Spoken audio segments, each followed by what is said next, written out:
Assalamualaikum warahmatullahi wabarakatuh. Oke, pembelajaran IPA untuk minggu ini kita akan membahas tentang pembelajarannya tekanan. Nah, kemarin kan kita belajar tekanan secara fisikanya. Sekarang kita belajar tentang biologinya. Masih ingat kemarin tekanan itu apa? Ada yang masih ingat gak?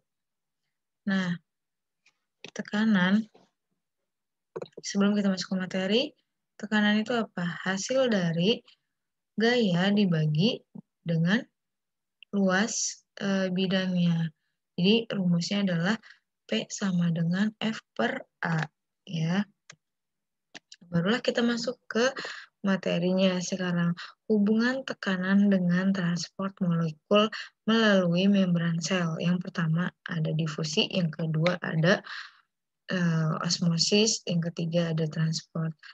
Nah, sekarang kita lihat dulu yang pertama difusi. Yang difusi adalah perpindahan molekul dari larutan konsentrasinya tinggi ke konsentrasinya rendah. Nah, di difusi itu terbagi menjadi dua lagi. Ada yang sederhana, ada yang terbantu. Maksudnya apa yang sederhana? Contohnya kayak gini, kita parfum. Kita meneteskan parfum di tangan kita. Tapi seluruh ruangan atau seluruh orang bisa mencium parfum kita. Artinya yang dari konsentrasi tinggi ke konsentrasi rendah. Gitu. Itu contoh dari zat udara ya, zat udara. Nah, terus yang kedua itu ada zat cair, contohnya tinta. Ketika tinta dimasukkan ke dalam air, yang tadinya si tinta itu satu titik doang, dia akan melebar di dalam airnya, kan?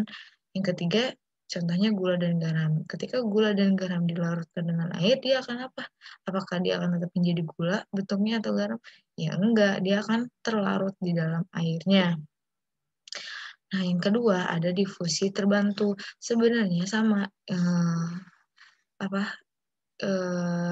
pengertiannya, yaitu dari konsentrasi tinggi ke konsentrasi rendah. Cuma kalau difusi terbantu, dia itu melibatkan protein pembawa yang membantu proses perpindahan molekulnya. Jadi ada protein yang membawanya nih.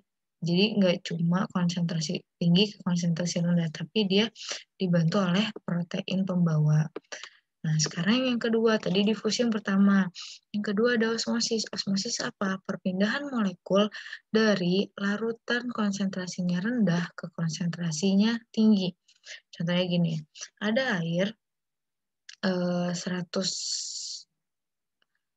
ml, larutan gula 100 ml juga. Nah, ketika airnya ini dipindahkan ke larutan gula, nah airnya sisanya misalkan 50%, terus larutan gulanya 150%.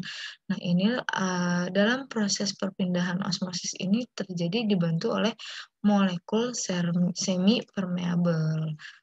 Coba nanti kalian baca di bukunya ya, jangan malas. Oke, yang ketiga ada transport aktif. Apa itu transport aktif? Yaitu sistem transportasi di mana molekul-molekulnya ini melintasi membran atau melewati membran sel menggunakan energi ATP yang melibatkan natrium dan kalium Na+ atau Ka+. Nah, energi ATP itu apa sih? Adenosin trifosfat. Ya, jadi transport aktif itu terbagi lagi menjadi dua. Ada endositosis, ada eksositosis. Endositosis itu proses pemasukan zat padat atau cair ke dalam sel melalui membran sel. Nah, catatan, apabila yang masuk bendanya padat disebutnya fagositosis. Contohnya amuba. Si amuba ini dia ketika memakan sesuatu yang padat, nah itu kan yang masuk ke melalui membran sel itu adalah zat padat atau zat cair. Si amuba ini juga sama makannya zat padat atau zat cair, kayak seperti plankton juga cairan kayak gitu yang ada di dalam air. Nah, kalau misalkan yang masuk benda cair disebut pinositosis gitu. Yang ketiga ada eksositosis, yaitu proses pengeluaran partikel atau zat padat maupun cair dari dalam sel ke luar sel melalui membran sel. Kalau tadi ingat endositosis berarti dia masuk si zat padat atau cairnya melalui membran sel. Kalau Eksositosis kebalikannya, berarti mengeluarkan yang tadi zat padat atau cair dari dalam ke luar sel melalui membran. Jadi ini dia si transport aktif ini melibatkan membran sel. Apa pengertian membran sel? Masih ingat di kelas 7? Coba. Oke, sekarang kita masuk difusi dan osmosis pada transportasi tumbuhan. Transportasi apa? Kalau misalnya kita transportasi itu kan kayak mobil, motor. Nah, sama di tumbuhan juga ada transportasinya, pengangkutnya gitu. Di sini ada difusi dan osmosis. Nah, transportasi tumbuhan adalah proses pengambilan dan pengeluaran zat-zat ke seluruh tubuh bagian tubuh tumbuhan. Nanti, jadi proses pengambilan dan pengeluaran, jadi tempat mengambil atau mengeluarkan zat-zat ke seluruh tubuh tumbuhan. Nah, sekarang kita bahas tentang pengangkutan air dan mineral di bagian akar. Transportasi air dan mineral terjadi dua pengangkutan. Ada pengangkutan vaskuler dan ada yang pengangkutan ekstravaskuler. Secara singkat, kita pengangkutan air dan mineral di bagian akar itu pertama masuk di silem batang. Silem batang masuk ke dalam tanah. Di tanah itu ada air. Nah, air ini masuk ke bulu-bulu akar. Di bulu-bulu akar terjadi namanya proses osmosis tadi ya. Terus korteks masuk ke korteks.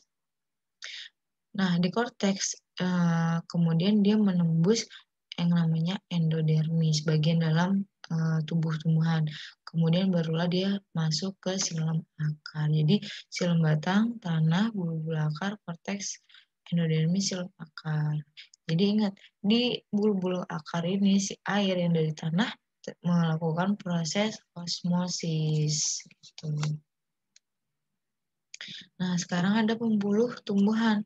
Pembuluh tumbuhan itu apa? Ingat ya, kelas 7 kita udah pernah bahas. Ada silem, ada flum. Silem itu yang mengangkut air dan mineral dari akar sampai ke daun. Dari akar, dari bawah sampai ke daun. Nah, di silem itu ada trakeid, ada pembuluh kayu. Kedua, flum.